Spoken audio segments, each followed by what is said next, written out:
Salut, c'est Lex. Alors j'ai constaté encore il y a peu récemment sur les groupes Facebook relatifs au milieu de l'animation que vous étiez encore assez nombreux à galérer, à produire, à avoir du mal à produire des activités en lien avec le thème d'un séjour. Raison pour laquelle je t'apporte mon aide aujourd'hui dans cette vidéo. Bienvenue sur Animare TV, la chaîne des métiers de l'animation. Abonne-toi si tu veux rien manquer ou parle-en à ceux que ça intéressera. Si tu as des questions ou des propositions de sujets à aborder, tu peux les soumettre en commentaire des vidéos ou en message privé sur Animare FB. Les réponses seront principalement délivrées sous format vidéo dans la mesure du possible. Enfin, les liens vers tous les canaux d'Animare seront dans les descriptions de chaque vidéo. Bon visionnage, Lex. Et donc dans cette vidéo, on parle bien de produire des activités en lien avec un thème, mais pas de produire les activités liées à la thématique ou à la dominante du séjour, d'accord? Donc la thématique ou la dominante, c'est par exemple quand tes jeunes viennent s'inscrire sur le séjour pour venir faire de l'escalade, pour venir faire du théâtre ou pour venir faire de l'équitation. En général, c'est pas à l'équipe d'animation ou à l'équipe pédagogique d'encadrer ces activités-là. Il y a des intervenants, il y a des professionnels, des diplômés qui viennent pour ça. Moi ici, je te parle des autres activités qui vont être à produire par l'équipe d'animation ou l'équipe pédagogique au sens large du terme, mais qui ne nécessitent pas d'intervention extérieure et qui sont créées par l'équipe d'animation et qui ne sont pas forcément en lien direct avec une thématique ou une dominante, mais dans n'importe quel de ces séjours, par exemple escalade ou équitation, on pourrait très bien dire qu'il pourrait y avoir un thème qui pourrait être le Grand Canyon et les Indiens. Et donc là, ici, on parle plus d'activités liées à la thématique, mais donc d'activités à produire en lien avec le thème qui sera le Grand Canyon et les Indiens. Donc c'est là où je veux t'en venir. Après, des thèmes, il peut y en avoir à foison, à tire-larigot. Ça peut être l'espace, comme ça peut être les Jeux Olympiques d'hiver, comme ça peut être les Avengers, comme ça peut être Harry Potter, comme ça peut être Game of Thrones, comme ça peut être Star Wars, comme ça peut être les animaux, comme ça peut être des séjours petits sportifs. Enfin voilà, il y a énormément de thèmes de séjour qu'on peut aborder. Et donc ici, le but de cette vidéo, c'est de t'aider à t'adapter à n'importe quel thème que l'on peut rencontrer dans l'animation, que ce soit un thème qui va encadrer un séjour complet ou alors un thème pour une journée ou pour une après-midi. Tu sais, des fois on peut dire bon, aujourd'hui c'est la journée des pirates. Et donc le but de cette vidéo est de t'aider à t'adapter à n'importe quel thème de séjour, à n'importe quel thème d'animation, sans être obligé de créer des activités. Je vais aussi t'expliquer comment est-ce qu'on fait pour créer, mais tu seras pas obligé. Tu auras les deux façons de faire, avec création ou sans création. Alors, avant d'aller plus loin, il y a plusieurs raisons pour lesquelles tu devrais pas regarder cette vidéo jusqu'au bout, voire même la quitter maintenant. Donc, si par exemple, déjà, toi, tu sais comment faire et que t'as pas besoin, que tu sais t'adapter à n'importe quel thème de séjour et y proposer des activités, que tu les crées ou que tu reprennes d'autres activités d'ailleurs et que tu les adaptes, bon, bah, très bien, t'as pas besoin de cette vidéo, tu vas perdre du temps, vas-y, zap. Ensuite, si tu t'en tapes du thème de séjour. Alors là, il y a plusieurs raisons. C'est soit parce que toi, quel que soit le thème, tu t'y adaptes et tu feras bien, ou soit parce que là où tu travailles, il n'y a pas de thème qui est mis en place et donc ça va pas te servir cette vidéo. Donc ne la regarde pas, tu vas perdre du temps.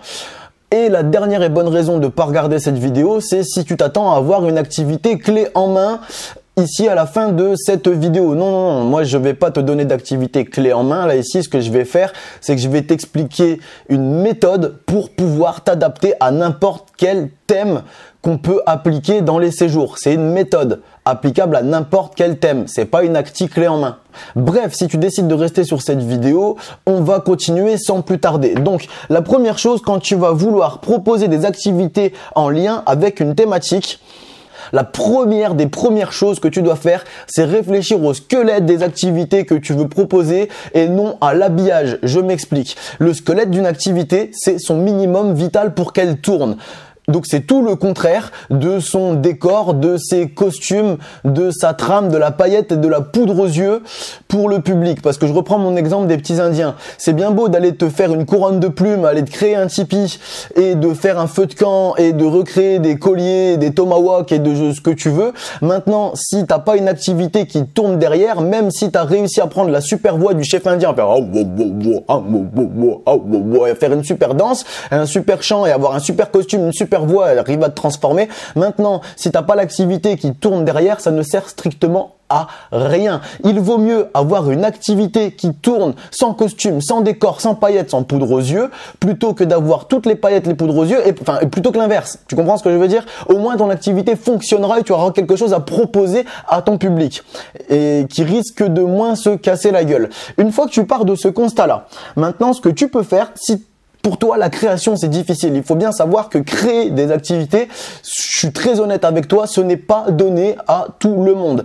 Ça nécessite déjà un certain degré d'imagination, ensuite une certaine rigueur et aussi une certaine expérience pour pouvoir t'appuyer sur des choses, pour pouvoir ensuite les reproduire par la suite en tirant les analyses, les conséquences de ce qui a été, de ce qui n'a pas été. Enfin bref, j'y reviens après. Mais donc, dans l'intégration d'activités à un thème donné, ce que tu peux faire, si pour toi la création c'est un peu compliqué et il faut pas dénigrer parce que je te dis encore une fois, c'est pas donné à tout le monde, en tout cas sans expérience, c'est quelque chose qui nécessite du temps à développer. Ce que tu peux faire, toi, c'est réadapter des activités que tu connais déjà dans le thème que tu vas aborder avec ton public. Donc par exemple, ça peut très bien être, je prends un exemple super simple, hein, je te dis pas que c'est ce que je ferai, mais je prends un exemple super simple. Donc tu sais, tu connais peut-être le jeu du poule renard vipère où c'est un jeu de prise où il faut éliminer l'équipe adverse en la touchant et en les ramenant dans son camp, sauf qu'il y a 3 équipes et il y a une équipe à la fois que tu vas devoir prendre et une équipe qui peut te prendre en même temps. C'est un jeu à 3 camps. Donc en général, les poules attrapent les vipères attrapent les renards et les renards attrapent les poules.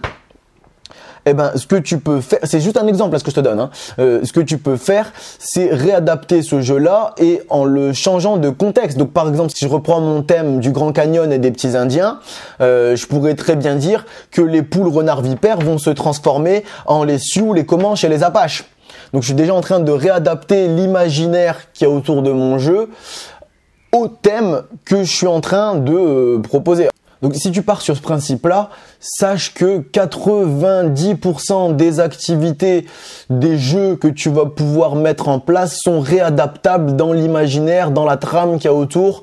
Et c'est très facile, en gardant la structure, le squelette du jeu, de changer son habillage pour le remettre en place dans un contexte, dans un thème que toi tu es en train de faire vivre à ton public ou que tu vas faire vivre à ton public par la suite. Mais donc ça concerne pas que les jeux. Donc tu peux aussi voir ça par exemple avec les chansons. Il y a une chanson que moi j'utilise, que je véhicule avec quasiment tous les âges qui s'appelle le fakir. Si j'étais dans le thème des Indiens et du Grand Canyon, la chanson au lieu de s'appeler le fakir, je pourrais l'appeler le chaman par exemple. Et modifier rapidement les paroles pour l'adapter justement à mon thème. Ce que je peux faire aussi, donc c'est des activités manuelles. Il y a un truc qui marche super bien que pour faire des actifs manuels dans une thématique, c'est de s'y créer des bijoux ou des éléments de costume en lien avec la thématique. Donc par exemple sur les cow-boys et indiens, ce qui marcherait très certainement, et après à voir aussi avec l'âge et l'intérêt du public que tu vas avoir, mais ce serait de partir sur une palette qui va de la couronne de plumes à la trappe-rêve, tu sais, le rond avec les petits nœuds et tout, là, tu vois, je pense que dans toutes ces activités, de l'une à l'autre, il doit y avoir des activités qui correspondent un peu à toutes les tranches d'âge. Enfin voilà, tout ça pour te dire que la plupart du temps, tu vas te prendre la tête à te dire ouais, j'ai un nouveau thème, il faut que je crée de nouvelles activités et tout, ouais, je suis perdu, ouais, je sais pas, je m'arrache les cheveux. Alors qu'en fait, ce qui te suffirait de faire, c'est juste d'adapter ce que tu connais déjà à ton nouveau thème. Et ce qu'il y a aussi qui est pas mal en fonctionnant comme ça, c'est que si tu connais déjà ce que tu vas proposer, ça veut dire que ça va être quelque chose que tu vas plus ou moins maîtriser. Il faut pas aussi t'étonner si tu as des difficultés dans une menée d'activité, c'est la première fois que tu l'as fait, ça aussi c'est normal. Donc si tu veux aussi toi te rassurer et être plus à l'aise dans tes pratiques, c'est beaucoup plus simple de réadapter quelque chose que tu connais plutôt que de créer quelque chose qui est complètement nouveau et que c'est la première fois que tu vas mettre en place. Maintenant, je peux aussi entendre le discours qui va être de ouais mais voilà ce que tu dis Lex c'est bien beau, mais au bout d'un moment à force de réadapter tout le temps les mêmes jeux, je commence à en avoir marre et je tourne en rond. Ça c'est quelque chose que je peux comprendre et qui ne dépend que de toi-même. Et si tu en as marre, moi je peux pas faire grand chose là-dessus à part te conseiller de faire autre chose pour justement que tu sortes de cette routine. Et donc là on va plutôt passer sur un aspect création. Mais ce qu'il faut bien comprendre aussi, c'est qu'à utiliser les mêmes activités que tu vas réadapter dans différents thèmes, déjà la première chose, c'est que ce sera rarement le même public. Si je reprends mon exemple du Robin des Bois que tu aurais réadapté au Grand Canyon et les petits Indiens, maintenant, si tu l'as fait avec un public, si au prochain séjour que tu vas encadrer, tu le réadaptes dans un monde de Star Wars, il m'étonnerait que ce soit le même public. Donc déjà, moi, je pars du principe où chacun des publics a le droit d'avoir les meilleures activités, celles que tu maîtrises le mieux et avec lesquelles tu pourras leur apporter le plus de choses et aussi avec lesquelles tu te sentiras le plus à l'aise et avec lesquelles ça va se ressentir et que tu mèneras le mieux. Donc justement, les activités que tu connais le mieux, c'est celles que t'apporteras le mieux à ton public. Donc déjà, je pense qu'il serait dommage de l'en priver. Et en plus de ça, ce qui va avec, qui est en lien, c'est que les activités justement que tu connais le mieux, au bout d'un moment, tu commences à avoir une certaine expertise sur l'activité. Donc ce qui veut dire que non seulement tu vas pouvoir y apporter un degré de compétence que d'autres n'auront pas dans cette activité. Encore une fois, il serait dommage d'en priver ton public. Et en plus de ça, tu pourrais y former d'autres personnes autour de toi dans cette activité-là. Donc oui, je peux comprendre que être dans la routine des activités que l'on connaît déjà peut être compliqué, mais il y a énormément de sens, il y a énormément d'intérêt à continuer à le faire pour pouvoir le transmettre de manière qualitative aussi bien à ton public que à tes collègues qui vont pouvoir se former à travers toi au sein de cette activité. Et donc encore une fois, dans cette réadaptation d'activité, le principal, l'urgence est de faire en sorte que le squelette, le minimum vital de l'activité tourne. Donc c'est-à-dire, est-ce qu'on a le déroulement, est-ce qu'on a le matos minimal pour que l'activité tourne? Et donc quand tu pars de ce principe-là, ce que tu peux faire déjà, c'est prévoir plusieurs activités qui vont être de plusieurs types différents. Donc je t'en ai parlé tout à l'heure. Donc tu peux avoir un jeu, tu peux avoir une activité manuelle, tu peux avoir un chant en lien avec le thème que tu veux apporter à ton public. Une fois que tu as tout ça et que tu es sûr que ça tourne, ce que tu vas pouvoir faire maintenant, c'est commencer à penser à l'habillage de tes différentes activités. Une fois que tu as ton bon squelette et que tu es sûr qu'il va tenir et qu'il va pas se casser la gueule. Et en fait, l'habillage, qu'est-ce que c'est? C'est ce qui va permettre de faire le lien entre tes différentes activités que tu vas proposer. Et surtout, premièrement, à partir de quoi? À partir de la trame. Donc la trame, c'est l'histoire, le contexte dans lequel tu vas relier tes différentes activités au sein du thème que tu veux apporter à ton public. Mais donc, je te déconseille de faire ça avant d'être sûr que tes activités tournent, encore une fois. Et donc en fait là ici, ce que je te propose, c'est de créer une trame. Donc c'est une petite histoire, un petit contexte qui, quand tu vas présenter tes différentes activités en lien avec le thème à ton public, va les relier les unes aux autres à travers le thème, à travers l'histoire, à travers la trame que tu es en train de leur proposer. Et donc, une fois que tu as une trame, ce que tu peux faire par-dessus, c'est y rajouter des personnages. Et donc, les personnages peuvent très bien être juste des personnages qui vont être un peu comme des voix off. Donc, c'est-à-dire qui vont juste te raconter le lien entre les différentes activités sans y participer. Comme aller jusqu'à l'autre extrême, pardon. Et donc, les personnages vont participer aux activités, vont même peut-être les mener. Et ensuite, une fois que tu as tes personnages, il faudra peut-être aussi réfléchir. Donc quand je te dis personnage, un personnage, c'est à la fois une histoire, une personnalité, un caractère et un costume. Et une fois que tu as tout ça, que tu as ta trame, que tu as tes personnages, ce que tu peux faire à ce moment-là, c'est d'y rajouter des décors. Donc ça peut être des décors de lieux ou alors des affiches ou des décors au sein même des activités. Mais ce qui est important, c'est de respecter cet ordre-là. C'est d'abord la trame, ensuite les personnages et ensuite les décors. Il ne sert à rien d'avoir des décors si t'as pas tes personnages. Par contre, si tu as tes personnages, ils pourront faire effacer ou supprimer les décors. Maintenant, tout dépendra du degré de qualité que tu mettras. Et aussi, pareil avec la trame. Tu peux très bien avoir une super trame qui n'est pas incarnée par des personnages face à ton public. Maintenant, avoir des personnages sans la trame qui va derrière, ça peut être un peu compliqué pour que le public accroche bien au thème que tu veux lui proposer. Mais donc, je te répète, hein, la première chose, c'est d'avoir le squelette des activités que tu vas vouloir proposer. Donc, est-ce que tes activités tournent, même sans le décor, les costumes, les personnages, la trame que tu veux mettre autour? Est-ce que ça tourne sans ça? Ensuite, une fois que tu as ça, tu y rajoutes ta trame, tes personnages et tes décors. Et donc là, quant à ça, tu peux être sûr que tes activités que tu vas proposer, les activités que tu vas réadapter, seront en lien et rentreront dans le thème du séjour ou dans le thème de la journée ou de l'instant que vous allez vivre avec ton public. Donc maintenant, si toi, tu es intéressé par la création d'activités et que tu te sens capable de pouvoir le faire, je t'explique quel est mon moteur de création d'activités et donc celui qu'Animaré va véhiculer forcément. Et ce moteur-là est tout simple. Mais il faut encore une fois respecter son ordre. Et si tu respectes cet ordre-là, il n'y a pas de raison pour que tu n'arrives pas à créer des activités de qualité et en plus en lien avec le thème que tu voudrais apporter à ton public.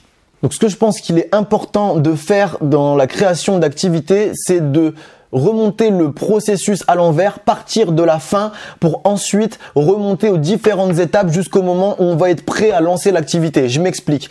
Je pense que la première chose qu'il faut faire, la toute première chose, c'est de savoir quel but on veut donner à son activité. Donc, est-ce que le but sera d'éliminer l'équipe adverse? Est-ce que le but sera de faire vivre un moment festif au groupe que l'on va encadrer? Est-ce que le but sera de découvrir des techniques de peinture? Est-ce que le but sera de découvrir les traditions culinaires d'un autre pays? Enfin bref, quel sera le but? C'est très important dans ta création d'activité. Quel est le but? Quelle est la finalité? Où est-ce qu'on doit arriver? C'est la première chose qu'il faut définir. Et ensuite, une fois que tu as défini quel est le but, quels sont les moyens d'y arriver? Donc si c'est un jeu où il faut éliminer les autres, est-ce que je les élimine par des moyens intellectuels ou est-ce que je les élimine par des moyens physiques, donc par exemple en les touchant? Si c'est d'aller goûter à des traditions culinaires qui viennent de l'autre bout du monde, est-ce que je vais directement acheter quelque chose et le manger, ou est-ce que je vais devoir créer quelque chose, ou est-ce que je vais ramener quelqu'un qui va me faire découvrir cette activité culinaire? Enfin voilà, je pense que tu comprends le principe d'où est-ce que je veux en venir. C'est quels sont les moyens d'arriver à la résolution, au but défini pour arriver au terme de l'activité. Et une fois donc que tu as ton but et qu'ensuite que tu as tes moyens d'y arriver, ce que tu vas réfléchir après, c'est quelles conditions de départ tu vas donner à ton public. Et là, les conditions peuvent être super larges. C'est est-ce que il y a besoin de rien, ou est-ce que il y a besoin d'un matos à profusion? Est-ce qu'il y a besoin de personnes qui viennent intervenir? Est-ce que il y a besoin d'aller chercher du matériel avec le public? Enfin voilà, il y a plein de conditions de départ et ça va être à toi de les définir. Et ensuite, une fois que tu as tout ça, que tu as bien réfléchi au but, les moyens d'y arriver et quelles conditions de départ tu vas donner à ton public, là, à ce moment-là, tu passes à la phase de création. La phase de création qui va donc te permettre déjà de voir, de matérialiser l'activité. Donc, quand je te parle de création, c'est très large, hein. Est-ce que ça peut être de la création de feuilles de route pour les différentes équipes qui vont passer au sein de ton activité? Est-ce que ça va être de préparation de matos pour simplifier le travail ensuite du public? Est-ce que ça va être de la création d'un parcours? Est-ce que ça va être la création de différentes séances de prestations scéniques?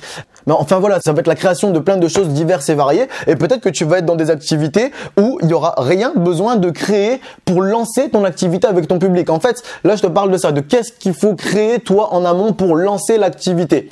Enfin, cinquième étape, très importante, ça va être la phase de test. Une fois que tu as tout fait, une fois que tu as ton but, une fois que tu as tes moyens d'y arriver, une fois que tu as tes conditions de départ et une fois que tu as créé ce qu'il fallait pour lancer les conditions de départ, teste ton activité. Pourquoi ? Parce que en fait, quand tu vas la tester, c'est là que tu vas te rendre compte d'est-ce qu'elle est réellement viable ou pas, et est-ce que la réflexion que tu as eue en amont a valu le coup, ou est-ce qu'elle est à réajuster. Il y a énormément d'activités qui foirent sur le terrain Et moi, je le vois régulièrement avec les stagiaires que j'ai en formation ou sur le terrain, ou même les animes tout court que j'ai sur le terrain, où ils ont une super activité, il y a énormément de sens, ils y ont bien réfléchi, il y avait une prépa de dingue et l'activité se casse la gueule arrivé sur le terrain. Et moi, je peux te le déceler en 4 secondes quand je passe sur le terrain et que je vois ce qui s'est passé. La première question que je leur pose après l'activité en débriefing ou en réunion le soir, la première question que je pose, c'est est-ce que vous avez testé votre activité? Et à 99,9%, la réponse est non. Et donc du coup, ce que je leur dis, c'est bah ouais, parce que du coup, les difficultés que vous avez eues, vous auriez pu vous en rendre compte en testant votre activité, en vous mettant à la place du public. Ça vous aurait permis de faire une analyse et d'en tirer des conclusions pour réadapter encore une fois votre création. C'est super important de tester des jeux que l'on crée ou que l'on va mettre en place pour la première fois, même si on ne l'a pas créé. C'est super important. Teste tes activités. Et donc maintenant que je t'ai expliqué comment soit réadapter des activités ou soit créer de nouvelles activités à mettre en lien avec un thème de séjour, maintenant tu te rends compte que tu peux vraiment partir sur un tas d'activités diverses et variées. Tu peux très bien partir sur de l'art plastique, tu peux partir sur du jeu ponctuel ou voire même des grands jeux. Je te répète qu'un grand jeu, c'est une accumulation de petites étapes d'activités, de petits jeux dans un but final. Il y a plein de façons différentes de le faire, mais bon bref, ça peut être des jeux de prise où on va s'attraper les uns les autres, ça peut être des jeux qu'on appelle des gagne-terrain, ça peut être des jeux d'expression, ça peut être de l'expression tout court, ça peut être des ateliers culinaires, etc., etc. Il y a énormément d'activités que tu peux soit réadapter ou soit créer et mettre en lien avec le thème que tu vas aborder, qu'il soit d'un séjour complet ou qu'il soit d'un moment plus ponctuel, que ce soit de quelques jours, d'une journée ou de quelques heures. Enfin voilà, je pense que j'en ai assez dit sur la proposition d'activités au sein même d'une thématique, que tu réadaptes des activités ou que tu crées des nouvelles activités. Je te répète que le principal est de passer du temps sur le squelette de ton activité avant de passer du temps sur son habillage. Et enfin, prépare-toi avant d'aborder un thème avec ton public, tout simplement parce que les jeunes comptent sur toi et moi aussi. Si cette vidéo t'a paru utile, abonne-toi ou parle-en à ceux que ça intéressera. En attendant la prochaine vidéo, n'hésite pas à aller faire un tour sur Animare FB ou sur la médiathèque Animare. A bientôt, Lex.